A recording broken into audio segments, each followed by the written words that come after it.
嗨，大家好，我是 Vivian， 每天为大家带来最新最前沿的人工智能动态和深度解读。就让我们开始今天的 AI 热点吧。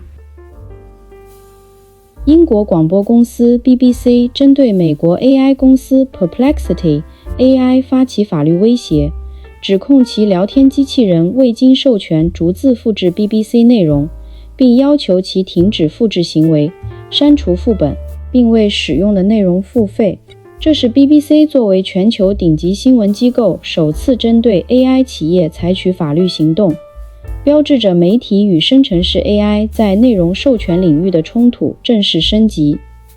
BBC 和 AI 公司撕起来了，这事乍看是媒体维权，但往深了挖，其实是整个 AI 行业和媒体行业的世纪矛盾大爆发，就像两个武林门派打架，背后藏着一堆江湖恩怨。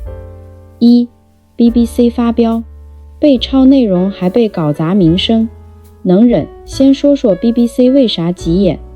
BBC 说 Perplexity 的聊天机器人在回答用户问题时，直接逐字复制 BBC 的新闻内容，更气人的是，还经常把内容总结错，搞出一堆事实性错误。举个例子， BBC 报道英国通胀率下降， AI 可能总结成英国通胀率飙升，这不是砸 BBC 的招牌吗？更关键的是， BBC 作为全球老牌媒体，靠观众交的电视执照费活着，英国人要看 BBC， 每年得交一笔钱，现在 AI 把内容白嫖走，还输出错误信息，相当于抢了饭吃，还砸了锅。所以 BBC 直接发狠，要么马上停手，删数据赔钱，要么法庭见。Perplexity 的回应，甩锅谷歌，这操作有点迷。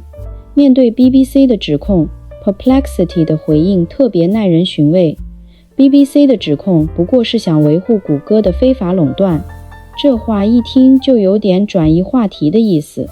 BBC 告的是你抄我内容，你却扯谷歌垄断，这俩事儿有关系吗？而且 Perplexity 没正面回应到底抄没抄，反而暗戳戳把谷歌拉下水，多少有点泼脏水的嫌疑。更有意思的是， Perplexity 还辩解说，我没拿 BBC 的内容训练基础模型 AI 最核心的学习阶段，所以不算侵权。但大家反问，就算没用来练武功，你实时回答问题时直接抄人家内容当答案，这就合法了。打个比方，你开了家餐馆，隔壁饭店的菜谱被人抄去，直接当自己的菜单用，就算没用来研发新菜，难道不算偷？3. 背后的行业暗战， AI 天天白嫖媒体，早就积怨已久。其实 BBC 和 Perplexity 的矛盾只是 AI 疯狂薅媒体羊毛的一个缩影。自从 ChatGPT 爆火后，所有 AI 公司都需要海量数据喂给模型训练，新闻、小说、论文、图片，只要网上有的通通爬下来用。但这里有个大问题，这些内容大多是媒体作者们花了无数心血做的， AI 却直接白嫖，1分钱没给。之前纽约时报就把 OpenAI 告了，理由几乎一样，你家 ChatGPT 抄我文章还用来赚钱。现在 BBC 跟进，说明媒体们终于忍不了，要集体反击了。更扎心的是， AI 不仅白嫖，还经常输出错误信息，比如 Perplexity 之前被苹果下架功能，就是因为生成了 BBC 的假新闻标题，把用户骗得团团转。媒体们心想，我辛苦做真实新闻，你倒好，直接造假砸我招牌。4. 技术漏洞，禁止爬取的规则 AI 根本不鸟。这里得提个关键技术， Robots.txt 网站用来禁止爬虫爬数据的协议，相当于贴个禁止入内的牌子。但问题是，这个规则是自愿遵守的，也就是说 AI 公司可以假装没看见，直接绕过去爬数据。就像你在门口贴禁止拍照，游客偏要拍，你还没法强制罚款。BBC 在给 Perplexity 的信里直接开怼，我们都把你家2个爬虫拉黑了，结果你们还在爬，明摆着不把 robots.txt 当回事。Perplexity 怎么辩解，说自己没爬，但谁信呢？5. 这事会怎么影响我们？这场架可不是2家吵架这么简单，背后藏着3个关键变化。1. AI 以后得花钱买内容了，以前 AI 随便爬数据，以后可能得和媒体签协议，付版权费，比如 OpenAI 已经和纽约时报谈合作了。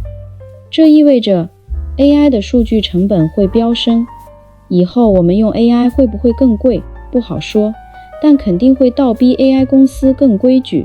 2.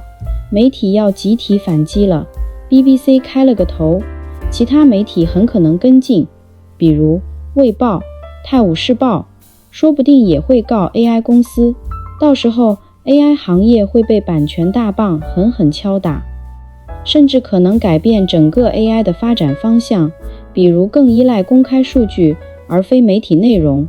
3. 法律要更新了，现在的版权法根本没考虑 AI 爬数据用内容的情况，这场官司打完，法律大概率会明确 AI 未经授权用别人的内容就是侵权，这对整个行业都是规则重塑。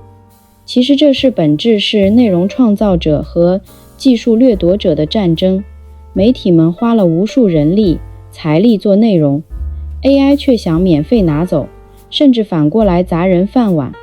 但话说回来， AI 也很委屈，没有海量数据，我怎么训练，怎么进步？这就像渔民和环保组织的矛盾，一边要生存，一边要保护，总得找个平衡点。不管怎样， BBC 和 Perplexity 的官司注定会成为 AI 行业的里程碑事件。以后我们用的 AI 会不会更准？媒体的内容会不会更值钱？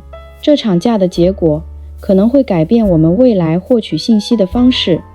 咱就蹲个后续，看看这场世纪官司会怎么判吧。苹果高管正在讨论收购人工智能初创公司 Perplexity AI。苹果并购主管 Adrian Perica 正在与 IDQ 和其他人工智能领军人物讨论这一想法。谈判尚处于初期阶段， Perplexity 的估值为140亿美元。苹果可能会将 Perplexity 的人工智能搜索功能集成到其 Safari 浏览器中，并可能取代谷歌。这事儿要是成了，可就刷新苹果的收购记录了。之前他们买 Beats 耳机才花了30亿，这次直接翻了4倍多。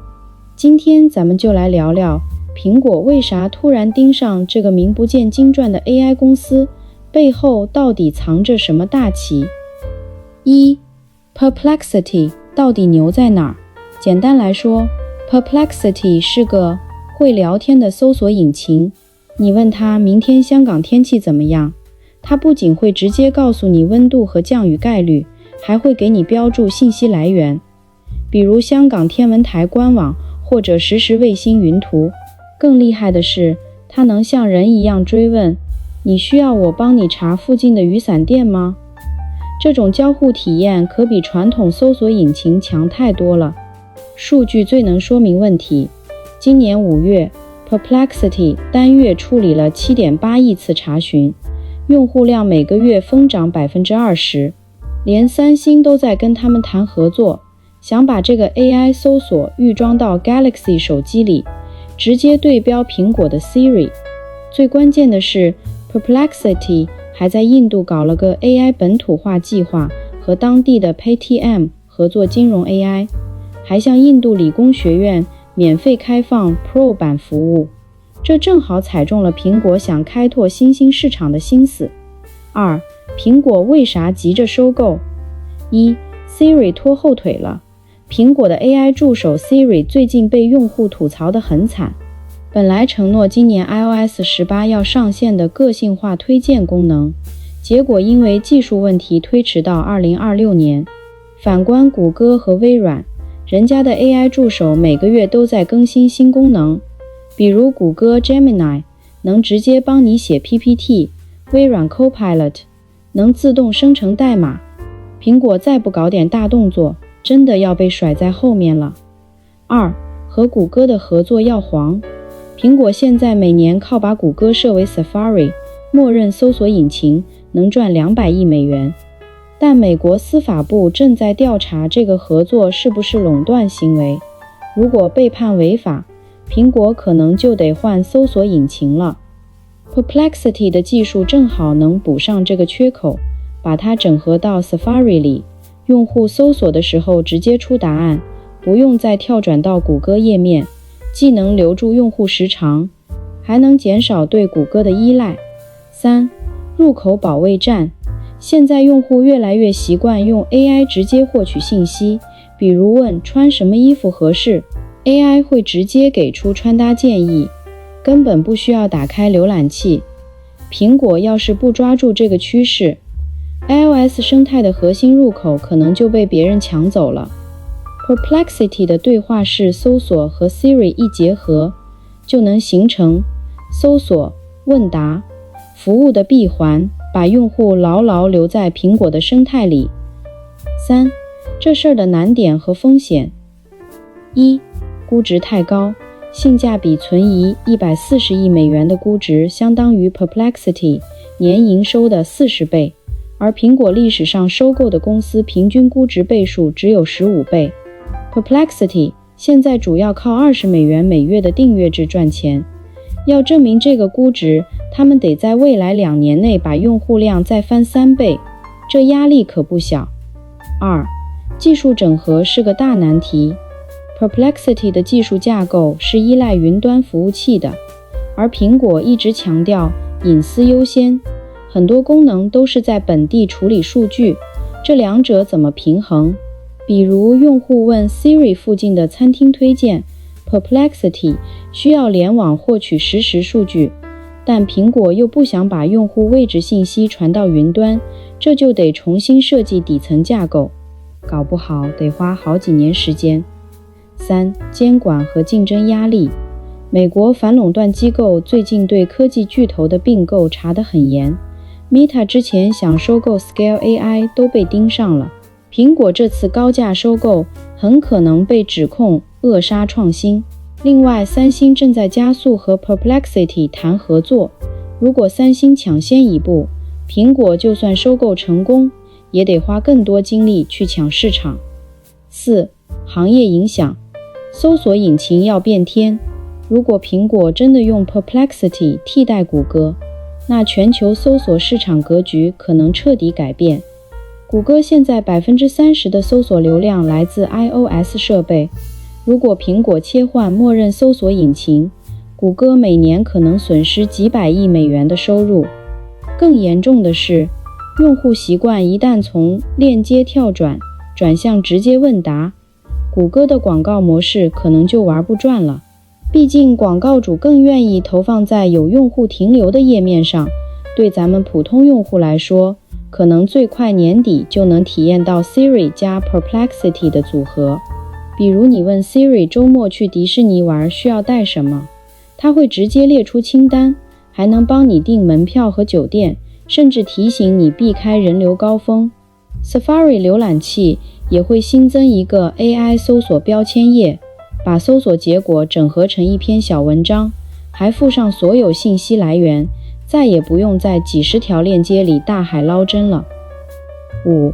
可能的结局，合作比收购更现实。